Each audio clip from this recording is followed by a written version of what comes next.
फ़क़ातलूह। ਇਹ ਕੀ ਹੈ ਵੀ? ਨਹੀਂ ਨਹੀਂ ਨਹੀਂ ਬੱਚਿਆ, ਨਹੀਂ ਨਹੀਂ, ਤੂੰ ਅੱਖਾਂ ਖੋਲ ਕੇ ਪੜ੍ਹ ਮੇਰਾ ਪੁੱਤਰ। ਤੂੰ ਸ਼ਰਮ ਕਰ, ਕੁਰਾਨ ਮਜੀਦ ਪੜ੍ਹਦਾ ਪਿਆ।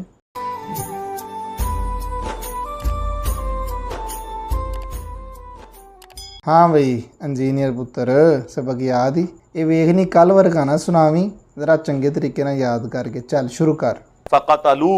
नहीं नहीं नहीं पुत्र, फिर देख लो ही चवला मारदा ना तू। फ़क़ातलूह किथे आ गया लफज? दस जरा मैनू। लाम दे उत्ते की हैगा वा? पेश है कि ज़बर आ? ज़बर है ना। फ़क़ातलहू। फ़क़ातलूह। और नहीं पुत्री, की करी जा रहा तू? फ़क़ातलहू। फ़क़ातलूह। नहीं नहीं नहीं बच्चिया, नहीं नहीं, तू अखा खोल के पढ़ मेरा पुत्र। फ़क़ातलूह। फ़क़ातलहू, लाम के ऊपर ज़बर है, लाम के ऊपर पेश नहीं है। फ़क़ातलूह। एक ही है भी हैं कि तेरी बैटरी डाउन हो जाती है। फ़क़ातलूह। कुछ शर्म कर, कुरान मजीद पढ़दा पे हैं, खुदा दा खौफ कर। फ़क़ातलहू। फ़क़ातलूह।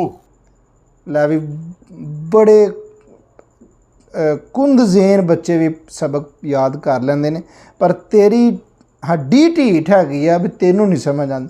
जा दफ़ा हो मेरिया नज़रां तो, जाके अच्छे तरीके नाल याद कर ते कल मैनू सुनाना।